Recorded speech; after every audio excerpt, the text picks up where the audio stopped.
Assalamualaikum warahmatullahi wabarakatuh.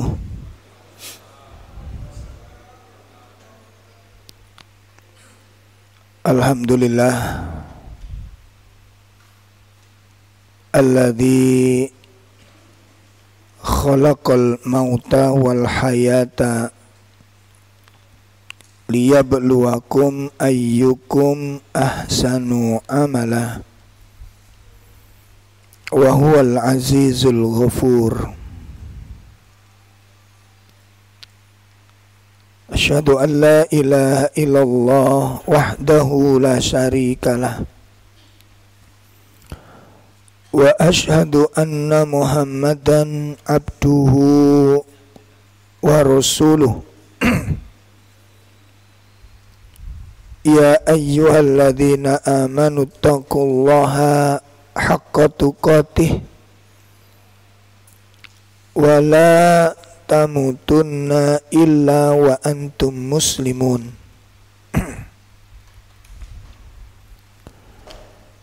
Ya ayyuhalladzina amanu taqullaha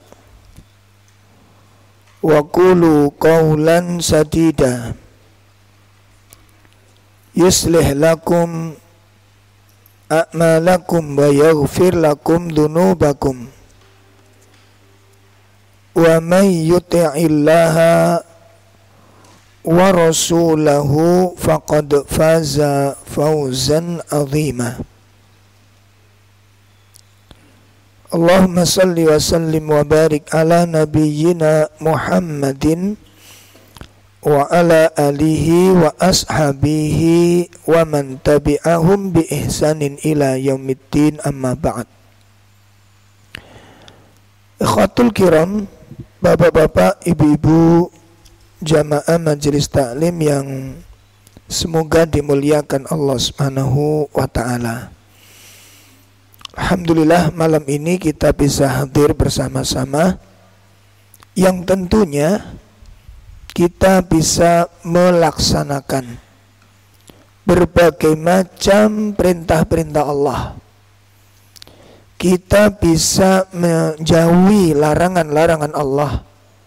Itu merupakan bagian dari tanda-tanda inayah, pertolongan dari Allah Subhanahu wa ta'ala. Jadi ketika kita bisa melaksanakan berbagai macam ketaatan, berbagai macam kebaikan, itu tidak semata-mata karena kesolian kita. Itu tidak semata-mata karena usaha kita. Namun itu bagian dari inayah, bagian dari pertolongan Allah Subhanahu wa ta'ala. Sehingga bagi setiap muslim yang mampu melaksanakan ketaatan kepada Allah, maka hendaknya dia bersyukur kepada Allah Subhanahu wa ta'ala. Oleh karena itu Imam Salamah bin Dinar mengatakan, wala takun mu'jaban bi amalika wala takunanna mu'jaban bi amalika. Janganlah engkau menjadi orang-orang yang takjub dengan amal-amalmu. Ya, satu misal kita alhamdulillah istiqomah tahajud, satu misal. Setiap 2:30 terbangun kita. Ya, setiap 2:30 kita bangun untuk menunaikan sholat tahajud, dan itu istiqomah.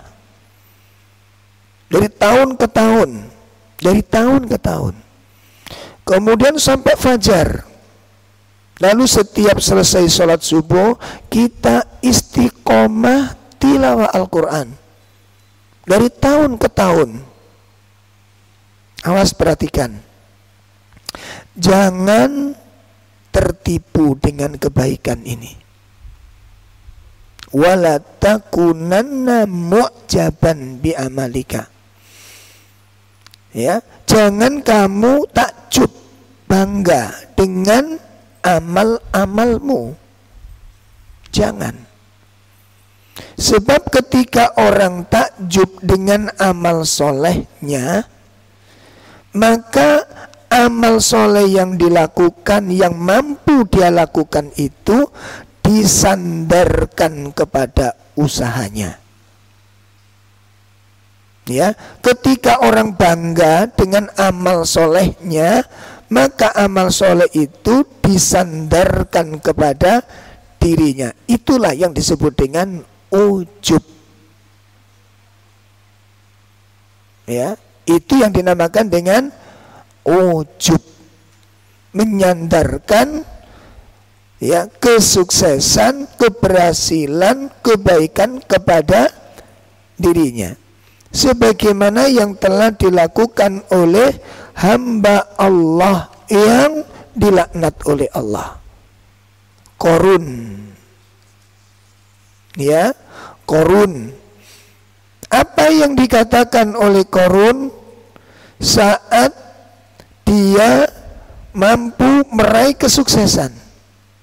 Dia menyatakan, aku sukses disebabkan ilmu yang aku miliki, pengalaman, ikhtiar, belajar, manajemen, semua ini dikembalikan kepada siapa? Kepada dirinya. Itu ujub. Itu yang dikatakan ujub, menyandarkan keberhasilan kepada dirinya. Lantas kalau begini ini biasanya identik dengan cerita. Ngaten, aku alhamdulillah Mas mulai tahun piro ya? Ngono. Mulai ini. Sebab gak cerita itu gak enak, sebab orang nanti gak kagum dengan itu. Ya, aku tak setel wis, makanya aku turu tak atur. Ngono. Aku turu tak atur, alarm tak setel. Jadi aku gak wani bengi-bengi supaya njogo tahajud. Ini ada keburukan yang tersembunyi di sini, gak sadar kita. Seakan-akan kita bisa bangun itu karena usap. Jenengan lupa dengan doa bangun tidur? Apa bangun tidur doanya? Gimana? Bismikallahumma amutu. Gimana? Allahumma inna a'udzubika minal khubusi wal bukan.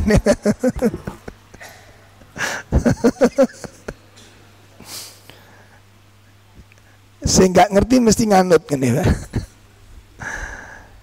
Itu kita baca alhamdulillahi ahyana ba'da ma amatana. Bukan kita yang bangun sendiri ternyata. Kenapa? Syekh Utsaimin menjelaskan berapa banyak orang tertidur dan tidak terbangun selamanya. Itu kita lupa. Gitu loh. Kalau kita ingat doa bangun tidur itu, kita nggak akan berkata, aku tak setel Mas, aku mesti turu yamene. Jadi tak usah aku tangi. Ini kalimat apa? Ujub. Nah, kalau sudah ujub itu nempel dan muncul, lahir, diceritakan demikian, maka ikut penyakit yang lain, riya. Gimana? Wes nggak pakai tidak itu Pak, nggak pakai tidak itu. Makanya satu penyakit ketika muncul dikhawatirkan penyakit yang kedua hadir di sana. Makanya hati-hati. Ya, hati-hati. Mudah-mudahan Allah Subhanahu wa Ta'ala menolong kita semuanya dari penyakit-penyakit yang mengerikan ini. Baik, kita melanjutkan materi tentang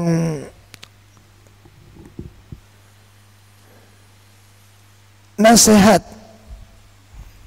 kepada para pecinta Al-Quran dalam bab tanda-tanda kerasnya hati. Min alamat qasawatul qalb. Di antara tanda-tanda kerasnya hati. Kemarin yang pertama apa? Apa? Meremehkan maksiat. Masya Allah. Awas catatannya jangan sampai luntur loh ya. Manfaatnya enggak ono enggak akhirnya. Ya. Istihana alal maksiyah. Itu ciri yang pertama. Gampang meremehkan maksiat. Ya. Yang dikatakan maksiat itu apa? Yang dikatakan maksiat yang dikatakan maksiat bentuknya ada dua. Jenisnya banyak. Pertama, kemaksiatan yang pertama adalah i'rad an amrillahi ta'ala, berpaling dan meninggalkan perintah Allah Subhanahu wa ta'ala. Jadi meninggalkan perintah itu bagian dari maksiat. Meninggalkan perintah bagian dari maksiat. Makanya Nabiullah Yunus alaihi salatu wassalam ketika bertobat kepada Allah Subhanahu wa ta'ala, dia mengatakan la ilaha illa anta subhanaka inni kuntu minadz-dzalimin.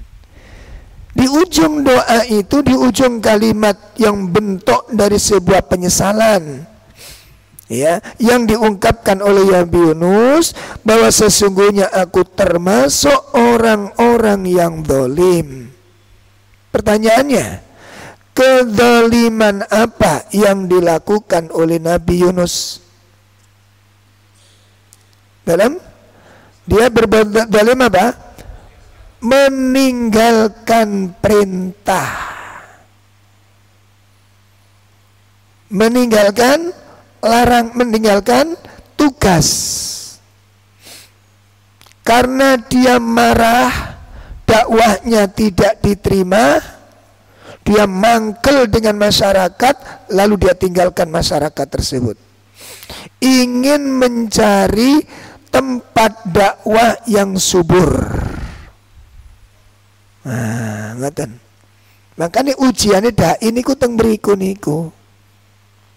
Ujiannya dai niku teng mriku niku. Ya, karena orang nanti diuji dengan berbagai macam ujian-ujian. Nah, ujiannya ustadz-ustadz, ujiannya para mubalik, itu salah satunya di antara perkara tersebut. Dakwahnya itu nanti diundang di masjid yang bagaimana, masjid yang besar atau tidak. Nah, ini penyakit itu nanti.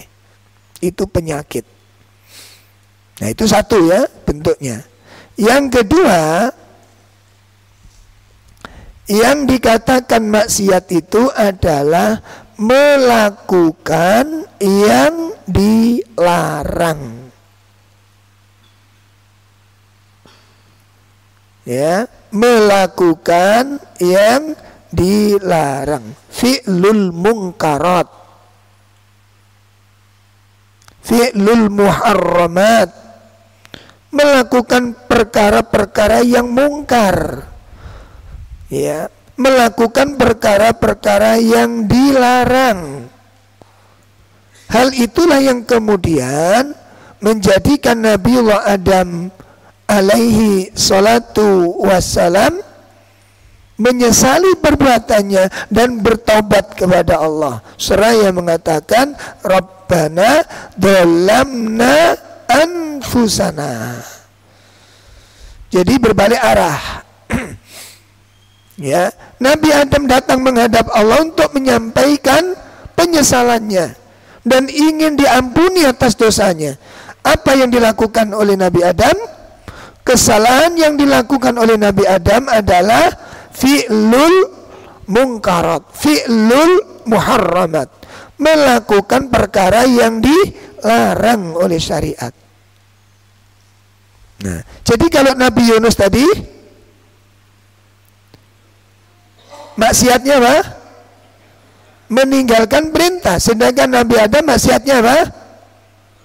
Melakukan yang berlainan gitu. Nah, dalam hal ini itu tingkat-tingkatan, Pak. Bertingkat-tingkat, perintah bertingkat-tingkat, larangan juga bertingkat-tingkat. Nah, adapun ketakwaan seseorang itu bertingkat-tingkat.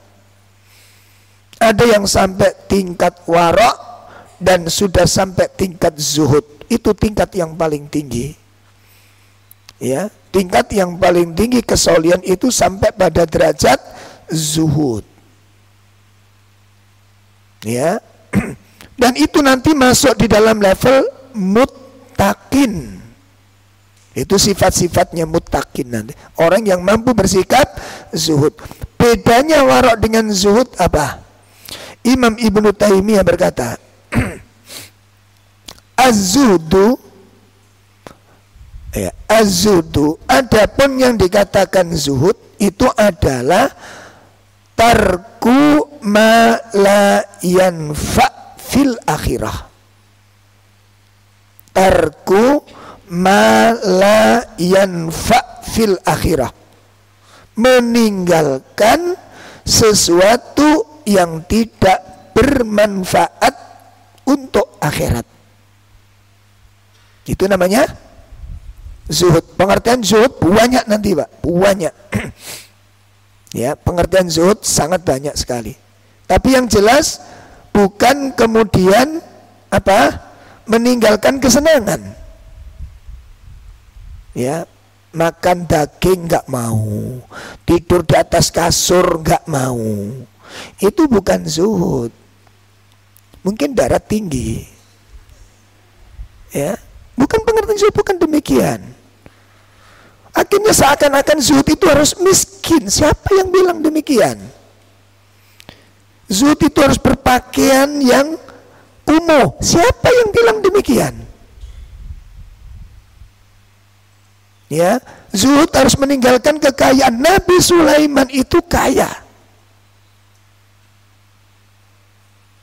Zuhud itu harus meninggalkan wanita. Nabi itu istrinya 9. Apa lebih gak zuhud? Zuhud itu harus makan makanan kasar. Nabi kalau makan daging kambing yang dipilih apa? Pala, karena kita zuhud jeroan.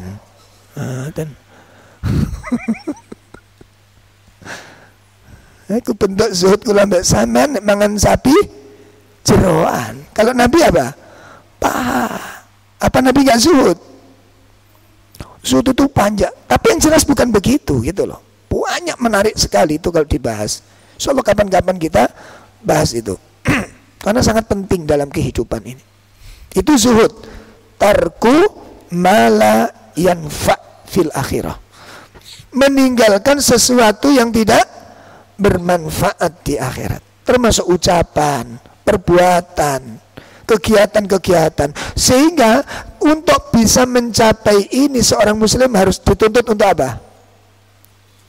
Untuk bisa terbentuknya karakter ini dan mewujudkan sifat ini. Agar kita punya sifat ini, kira-kira kita dituntut apa? Ayo, teliti, cerdas, untuk memilah iki manfaat enggak. Betul Pak Niku?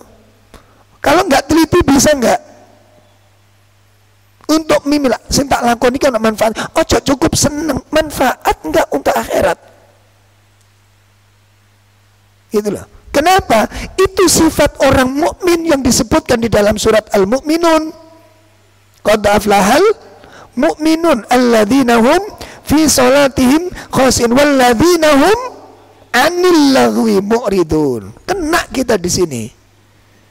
Orang mukmin yang sejati, orang mukmin yang hakiki, orang mukmin yang sebenar-benarnya, orang yang mampu meninggalkan sesuatu yang tidak ada manfaatnya. Ayo, Jadi kalau kita kegiatan-kegiatan ojo cukup seneng, apa sih salah? Bukan salah, no manfaatnya enggak. Itu tingkatan. Itu tingkatan dan enggak setiap orang bisa sampai ke sini, Pak. Enggak setiap orang. Bun. Adapun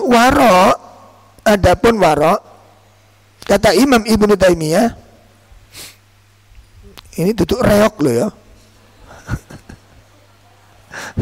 Warok Ponorogo nih. Kata beliau, amma fil warok, adapun yang namanya warok itu adalah tarku ma yakhafu dororohu fil akhirah. Kalau warok itu meninggalkan ma yakhafu, ma takhafu, apa yang engkau takutkan, dororohu, bahayanya, fil akhirah, di akhirat. Meninggalkan perkara yang ditakutkan mengandung bahaya untuk akhirat. Nah, ini tak tinggal karena takut ini nanti membahayakan aku di akhirat. Aku tinggalkan ini karena aku takut ini membahayakan. Kalau zuhud tadi apa? Nama? Meninggalkan sesuatu yang gaman. Berarti tingkatannya lebih tinggi mana? Antara warok dengan zuhud. Sito kena tutup cerdas cermat iki. Ayo apa? Kalau warok meninggalkan sesuatu yang ditakutkan membawa bahaya, jelas itu sudah. Kalau bahaya tinggalkan itu sudah jelas. Kalau ini bukan juga ditakutkan, ini nggak ada manfaatnya. Itu zuhud, berarti tingkatannya zuhud lebih tinggi. Jadi bukan sekedar yang mengandung bahaya, sehingga no manfaate. Itu lebih tinggi lagi, Pak. Makanya jangan lihat surat Al-Mu'minun ayat 3 dan sifat ibadur rahman.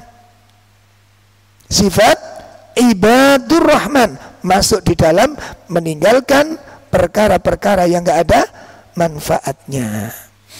Bukan tidak boleh loh ya, ojo salah paham, Seperti olahraga, hukumnya boleh, tidak masalah, Manfaat nggak? Nah, itu urusan yang berikutnya. Ya, ojo salah paham. Tak ulangi lagi, ojo salah paham. Ini kok kadang-kadang nggak ngerti, Pak. Orang tenis meja, mubazir kan itu dosa loh. Tenis meja kok dosa gitu. Dosanya di mana? Tak masalah. Bulu tangkis tak masalah. Itu untuk kesehatan tubuh. Nah begitu loh. Lah nanti kayak wayai adan kak leren lah kuwi sing dosa. Ngoten lho. Paham nih? Ojo salah paham. Jadi hukumnya mubah. Tapi kalau tingkatan-tingkatan yang sudah demikian, urusannya bukan cuma sekedar seneng dan boleh, namun manfaat apa? Tidak. Ya seperti bapak-bapak ngapunten nggih, udan terus gendeng sampean bocor, sampean foto, ndak masalah. Terus sampean share nang grup olah opo. Lah ngono lho. Iki jenenge napa? Kengangguran. Di foto ditulisi, lur, gendengku bocor, lur. Mal faidah?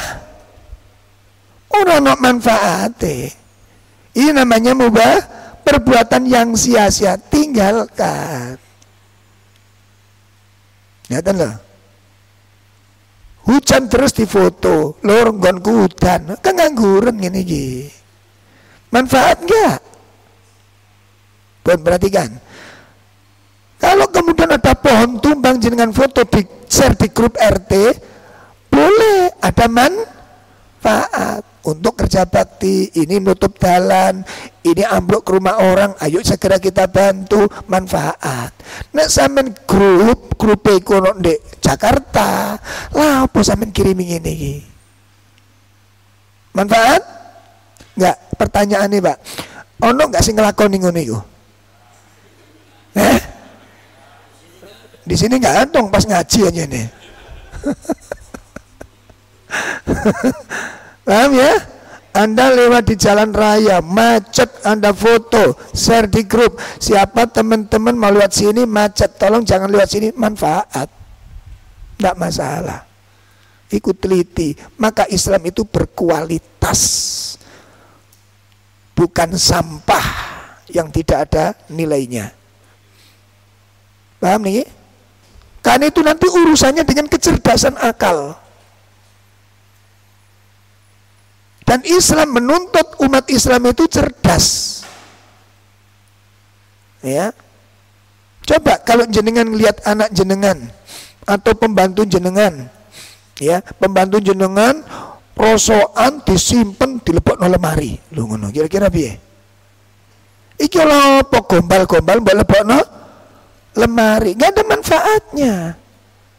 Itu namanya mboten cerdas. Sama dengan anak kecil-kecil kita yang sekolah itu pulang, iku jenenge rangsele niku ngalang-aling wong perang, Mbak. Apa ae nak dibuka niku masya Allah, pecahan genteng wonten, mlebu tas. Anak cilik rumangsa salah? Mboten, rumangsa bener. Kenapa? Enggak cerdas. Ini ngerusak tas, ngerusak buku. Lari cilik bondane cuma syawat. Aku lo seneng, ngoten.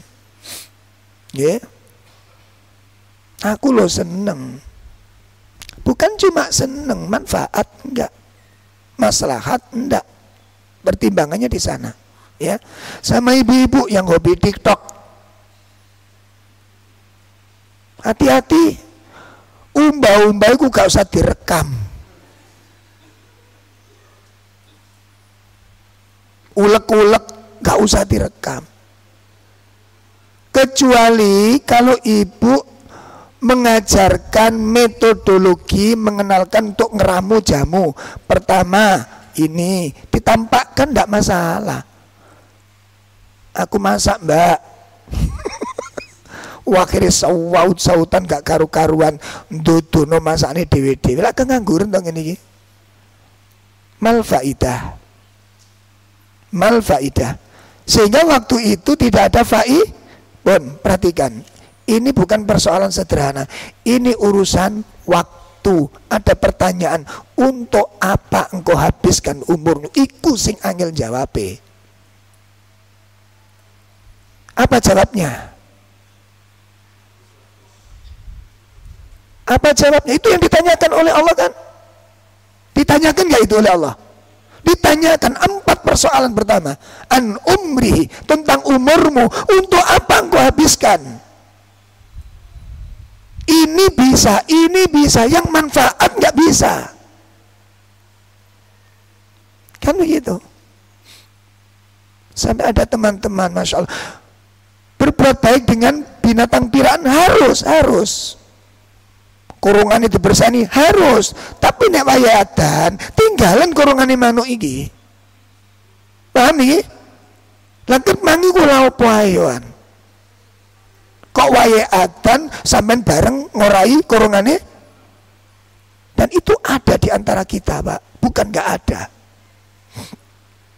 Ngaten loh, bukan enggak ada. Maka itu disebut dengan adanya manajemen. Wal asri innal insana lafi khusrin. Nanti kalau jenengan lihat surat Asy-Syams untuk membicarakan waktu, itu sampai ada berapa kali puluh Allah bersumpah berkaitan dengan masalah waktu. Wal laili wat duha, wal asri, terus wal fajri. Itu berbicara tentang waktu. Dan Allah berbicara tentang waktu menggunakan kata sumpah. Itu menunjukkan apa? Waktu sangat amat penting dalam Islam. Jangan main-main dengan itu. Nah ini Pak, oleh karenanya ya, di antara tanda-tanda kerasnya hati adalah meremehkan maksiat. Ya, meremehkan maksiat. Nah seperti tadi yang kita sebutkan, ngapunten sangat. Kalau ada seorang muslim sampai 3 hari berturut-turut nggak sempat baca Quran, ini sudah keterlaluan. Ya, 3 hari berturut-turut tidak sempat baca Quran, ini keterlaluan. Nggak mungkin jenengan nggak punya waktu itu. Wong buktinya baca WA bisa. Oh itu penting. Terus Quran nggak penting? Apa jawabnya? Quran nggak penting. Kenapa tidak sempat? Apa nggak takut kepada Allah? Dan kalau berlanjut berlama-lama ini sebentuk maksiat karena kita mendahulukan sesuatu yang kurang penting dan meninggalkan yang penting. Ini sebuah kesalahan. Lah, kesalahan-kesalahan yang seperti ini, Pak, itu jarang yang nyadari. Jarang yang menyadari. Jarang yang menyadari. Bon, ini penting sekali untuk kita bahas. Bon, itu yang pertama. Jadi yang pertama meremehkan apa tadi? Maksiat. Yang kedua apa? Apa? Bermalas-malasan di dalam ibadah. Itu tanda-tanda kerasnya hati dan tanda-tanda tentang lemahnya keimanan. Sekaligus itu tanda-tanda tumbuhnya sifat munafik dalam dirinya. Males dalam ibadah. Itu tanda yang kedua. Yang ketiga,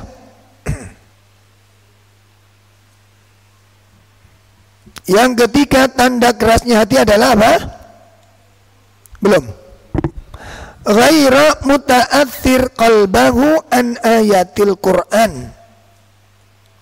Ya, hatinya tidak terpengaruh dengan ayat-ayat Al-Qur'an. Hatinya tidak terpengaruh dengan ayat-ayat Al-Qur'an. Nah, yang dimaksud tidak terpengaruh itu apa? Satu persoalan dalam Al-Quran ketika disampaikan kepadanya itu enggak bergerak untuk melakukan. Contoh begini. Satu saat Umar bin Khattab mendapat tamu.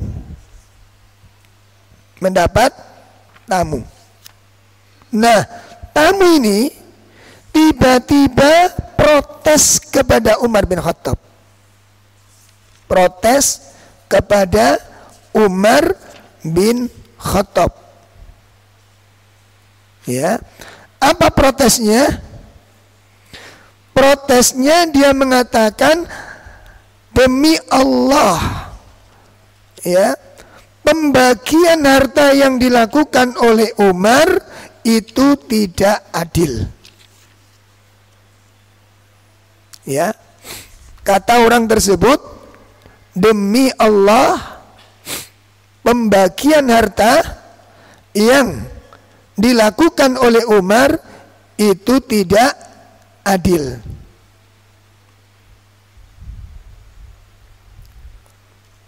Mendengar kalimat ini, apa yang dilakukan oleh Umar? Umar mengangkat tangannya mau nempeleng orang ini. Aku dikatakan apa?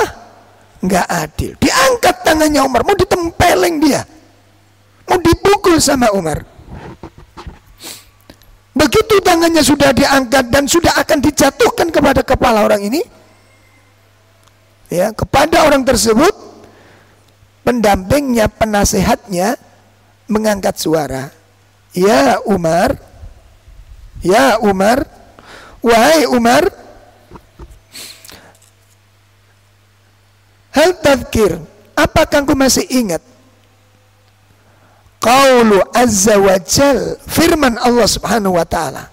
Hai Umar, kamu masih ingat enggak firman Allah yang berbunyi khudil af, jadilah pemaaf. Ngono Pak, pendamping itu sing ganteng ini.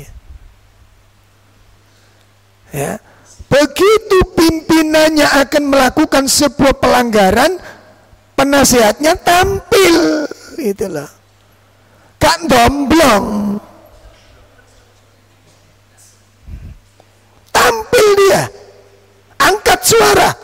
Ya Umar, apa kau masih ingat firman Allah? Dibacakan surat Al-A'raf ayat 199. Dibacakan ayat ini Umar. Ketika marah itu Umar, tangan sudah diangkat ini Pak. Apa yang dibaca ayat itu? Kita lihat. A'udzu billahi minasyaitonir rajim. Khudil afwa wa'mur bil 'urfi wa a'rid 'anil jahilin. Surat 7 ayat 199. Nggih, 199. Surat 7. Kepanggih? Monggo.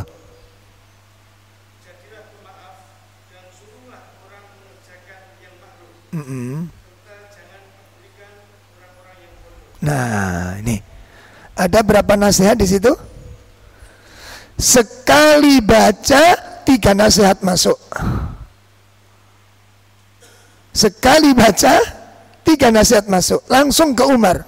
Ya Umar, apa kau masih ingat firman Allah? Mana itu kata Umar? Ayat yang mana katanya? Umar. Lalu penasihatnya mengatakan, qala Allah Ta'ala khudil af, jadilah pemaaf. Yang kedua, wa'mur bil 'urfi, tetap merintah yang baik. Yang ketiga, wa'arid 'anil jahilin, dan jangan pedulikan orang yang jahil, tinggalkan, berpaling orang yang bodoh. Hai Umar, orang ini protes itu karena nggak ngerti. Umar yang begitu kasar dan keras ini Pak, luntur kemarahannya. Kenapa? Sak keras-kerasnya Umar sifat, tapi bukan Umar hatinya keras, tidak. Hatinya lembut. Bukti kelembutannya apa? Begitu dibacakan Al-Quran, kemarahan yang sudah ada di ubun-ubun kepalanya ini sirna seketika mendengar firman Allah Subhanahu wa taala. Ini namanya apa? Muta'athir, hati yang mudah terpengaruh. Lho sing atinya niki gampang oleh hidayah. Ngaten. Kulo kali sampean wis ngaji koyo ngene, durung mesti koyo ngene iki, Pak. Muring-muring dikandani karo sing wedok. Utawa sing wedok ngamuk-ngamuk dikandani, "Dek, kon niku wis senengane ngaji. Gak usah bahas ngaji." Anak wong wedok ngoten iki. Nah. Gak wani, Bu, gak wani ngomong anak sampean. Ada Pak seperti ini. Kowe iki bendino ngaji, kok iso omong-omong kaya wis ngene iki aku. Nek gak seneng ndelok liyane. Lho ketepaan. Iki sing tak enteni, Dek. Kadang-kadang diingatkan itu bukan malah istighfar, bukan malah ucapan terima kasih sepurane mas aku khilaf ya apa maneh pas ngamuk iki mang. Istighfar, kalimat jelek kok dibanggakan. Ya ngene ya, aku sifat terus ngene iki kebiyen masuk karo sampean. Kok malah bangga dengan sifat yang jelek, itu hati yang keras. Ghairu muta'athir, hatinya tidak tersentuh dengan, nggak terpengaruh dibacakan Quran itu. Itu contoh satu, hati yang lembut, terpengaruh dengan itu. Contohnya hati yang terpengaruh. Lah hati yang tidak terpengaruh, coba waktu ngamuk sampean gak eling yang ngaji kok gak oleh ngamukan. Aku wis ngerti daliliku, wis ngerti. Gak usah dikandani. Aku wis ngerti. Timbangannya awakmu dhisik aku ngajine. Ngono malah ngono kuwi. Ini bukan urusan senior dengan junior. Ini urusan hatimu, gak usah nrimo nasihat kaya ngene iki lho. Pan ustad wis ngomong sampe akrab ambek ustad muring yang muring-muring, gak usah ngerusak barang. Masih tak rusak apa iki tukonku dhewe lho, ngono masalah ini. ini sudah batil. Perhatikan, ini bukan sifat orang yang baik, dan ini bukan sifat orang-orang yang soleh. Sakit dipaham nih? Nah, contoh yang kedua. Contoh yang kedua, hati yang tersentuh dengan Al-Quran. Jadi biar kita paham apa sih yang dimaksud hati tidak tersentuh itu. Jadi mendengarkan ayat-ayat Allah yang mengatakan ini buruk tapi tetap diterjang, itu namanya keras hatinya. Hatinya tidak terpengaruh. Ada seorang wanita yang punya penyakit ayan. Penyakit apa? Ayan. Epilepsi. Ya. Dia datang ke rumah Rasulullah SAW untuk minta doa kesembuhan. Minta doa kesembuhan. Subhanallah, ditakdirkan ketemu dengan Rasulullah SAW. Lantas dia sampaikan permasalahannya. Ya Rasulullah, saya wanita yang terkena penyakit epilepsi. Kalau saya kambuh, terbuka aurat saya ini, ditonton banyak orang. Oleh karena itu aku datang kemari minta doa kesembuhanmu agar Allah menyembuhkan penyakitku ini. Begitu Nabi mendengarkan keluhan wanita yang sakit, karena memang penyakit epilepsi itu ada dua cacatnya. Satu, memalukan. Dua, menjijikkan. Itu penyakit epilepsi. Jadi kalau kambuh itu sampai keluar busa, dan tidak ada yang nolong, tidak ada yang nyentuh, karena takut ketularan, konon katanya seperti itu. Ya, saya pernah menyaksikan satu kali orang kambuh itu waktu ngaji di Jami Mekah. Jadi betul berisi di terasnya ada orang apa niku layah-layah, tiba-tiba bentur-benturkan kepalanya di lantai ini sambil tidur, Pak. Sampai berdarah-darah itu. Lah mau tak pegang itu dipanggil sama orang-orang saya, dituarik sama orang-orang ini. Lo jangan Ustaz. Lo ini kasihan kan aku. Ini epilepsi jadi ini. Lah terus gimana? Saya panik gitu. Akhirnya saya ambil HP-nya itu tak hubungi, nggak ada yang dihubungi. Wes sampean jarang kok ngeleler kok jari ini. Ternyata bener, Pak.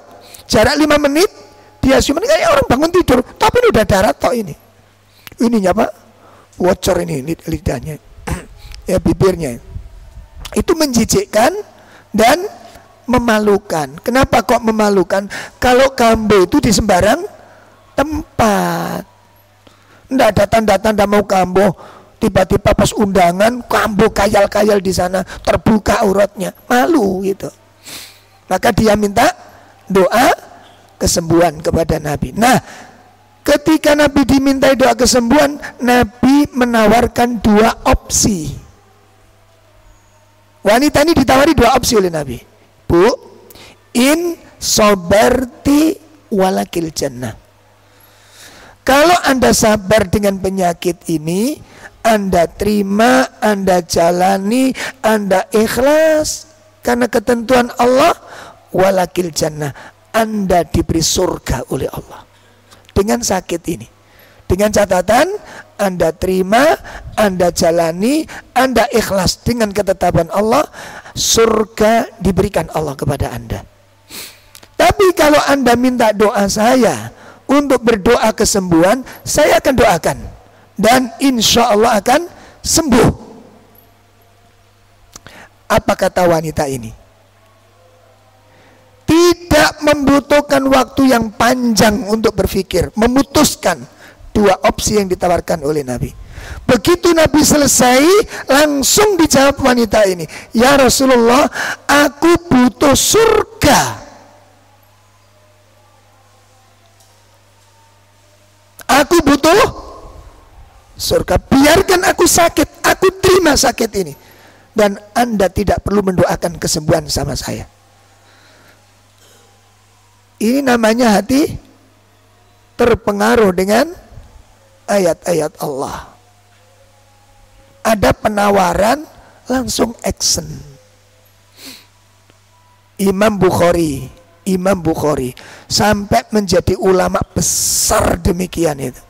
dan hafalannya sangat kuat hadis. Ternyata apa Pak resepnya? Salah satunya beliau seperti ini. Contoh kalau ngaji seperti ini, Imam Bukhari itu kalau ngaji, ketika ditanya apa resepnya, kok kamu begitu hafal? Hadis ini aku dapatkan dari syekh ini. Hadis tentang memanah aku dapatkan dari imam ini. Hadis tentang berenang aku dapatkan dari imam ini. Itu hafal semua. Coba jenengan yang diingat pelajaran materi tentang ini dapat Ustadz siapa? Kayaknya lo ya. Kalau nggak salah waktu itu Ustadz Zaini. Oh bukan. Ustadz Najih kalau nggak salah itu. Buyar hafalannya Pak. Ngapunten sangat. Ada satu yang kurang kita ini. Semangat sudah bagus, ngajinya semangat. Seriusnya yang kurang bagus. Itu perlu ditambah. Ngapa tanda-tanda serius? Disimpan ilmu itu. Kita kehilangan ilmu kok nggak kehilangan sesuatu? Berapa harga ilmu ini? Kalau jenengan kehilangan uang 1 juta gimana? Nyelelengnya berapa hari? Besok jenengan masih ingat nggak materi hari ini? Besok lusa masih ingat nggak materi hari ini? Kalau hilang dan Anda tidak sedih, maka ketahuilah ilmu tidak berharga di pandangan Anda itu. Itu yang kurang. Ngapunten sangat. Itu yang kurang. Makanya akhirnya kita pun tidak dimuliakan Allah karena kita belum memuliakan agama ini. Karena kita belum memuliakan agama. Kalau sesuatu itu berharga, harusnya bagaimana? Kalau hilang sesuatu yang nggak berharga, sedih apa enggak? Ibu kehilangan gelang karet 10 gendel, masing-masing gendel isinya 20, hilang. Ibu bingung? Ibu kehilangan 1 gelang emas harga 100 juta. Nyelelengnya berapa hari? Wah, gak karu-karuan Mbak. Gak biasa nyapu. Ya, buku-buku ditatai lagi, lemari-lemari dibongkari. Itu sampai seminggu belum tentu hilang itu nyelelengnya.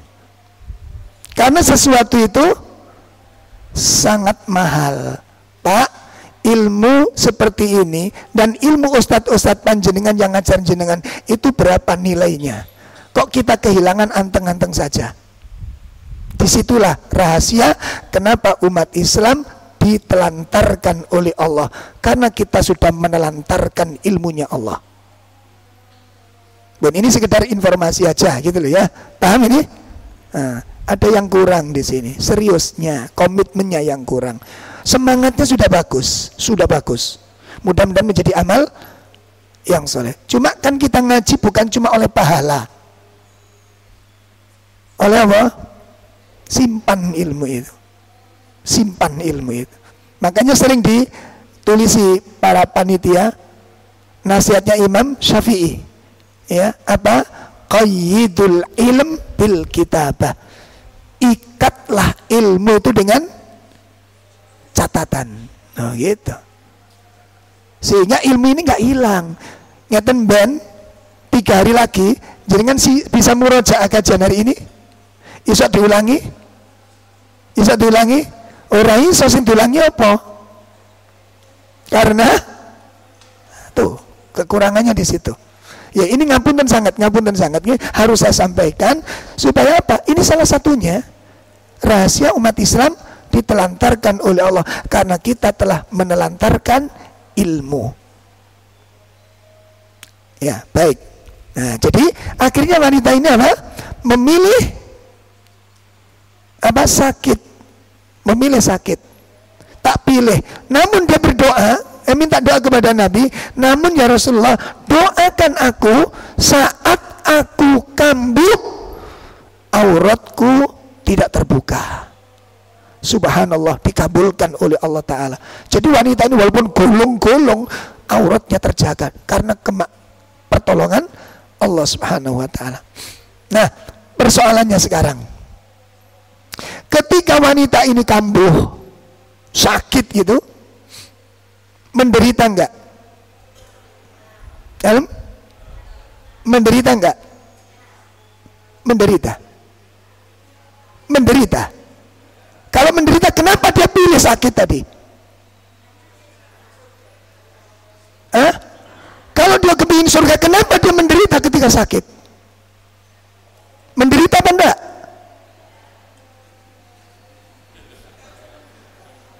Wanita ini ketika kambuh, menderita apa enggak? Enggak menderita dia. Kenapa? Karena di dalam benaknya yang dibayangin apa? Apa penderitaannya?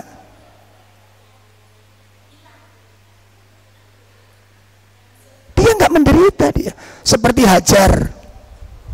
Waktu bertanya kepada Ismail, kepada Ibrahim, ya Ibrahim, aku hidup sendirian di sini. Hal tatrukuni biwadin ghairi dhi zar'in wala unasin wala syai'. Apakah engkau Ibrahim, engkau tinggalkan aku di sini seorang diri, nggak ada teman, nggak ada tetangga, nggak ada bekal apa-apa? Ibrahim nggak jawab. Setelah bertanya, ya Ibrahim, Allahu amaraka bihada. Apa Allah yang nyuruhmu demikian? Iya, Allah yang nyuruhku.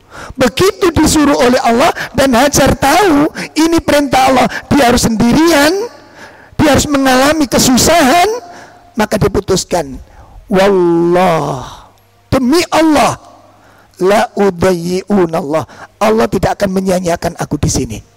Idhab ya Ibrahim. Sekarang, hai Ibrahim, pergilah engkau, aku akan jalani hidup ini. Itu perintah. Itu perintah. Saat Hajar montang-manting kelaparan, pertanyaannya, Hajar menderita enggak? Hajar menderita enggak? Dia kelaparan, dia kehausan. Yang ada di dalam benaknya apa, Ibu? Dia ingat Ibrahim? Dia salahkan Ibrahim? Dia pahito Ibrahim? Kenapa? Karena dia yakin Allah akan tolong dia, Allah tidak akan sia-siakan dia. Dan itu waktunya yang tahu siapa? Allah yang tahu kapan pertolongan itu datang. Dia jalani dengan penuh keikhlasan. Ada penderitaan, itu yang namanya sabar. Makanya ibunya seperti ini melahirkan anak yang luar biasa, karena ibunya seperti itu. Kenapa anak-anak kita ngeyel?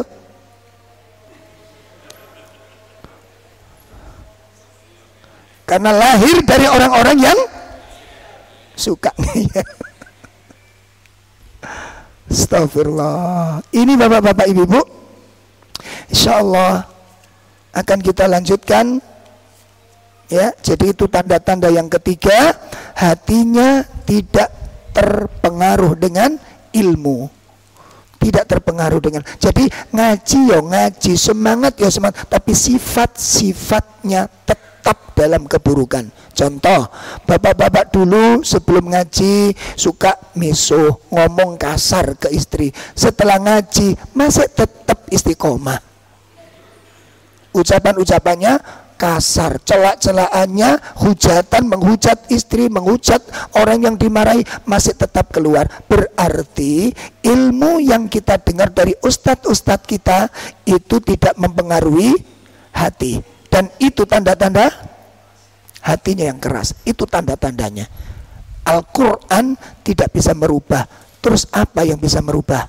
Yang kita khawatirkan nasihat Imam Ibnul Qayyim. Camkan baik-baik. Imam Ibnul Qayyim mengatakan, man la yasfihil Quran,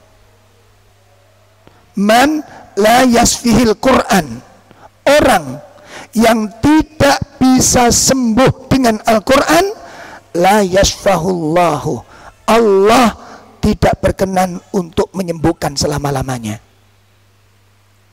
Paham niki? Dadi wong ku nek dinasihati Quran kok gak tedas, menter, tidak berubah, padahal sudah ngaji Al-Quran. Kalau Al-Quran tidak bisa menyembuhkan penyakit hati kita, maka la yashfahullah. Allah tidak menginginkan kita sembuh selama-lamanya. Mudah-mudahan ini bermanfaat, dan kurang lebihnya mohon maaf yang sebesar-besarnya. Kita cukupkan. Sallallahu ala nabiyyina Muhammad. Subhanakallahumma wa bihamdika asyhadu an la ilaha illa anta astaghfiruka wa atubu ilaik. Assalamualaikum warahmatullahi wabarakatuh.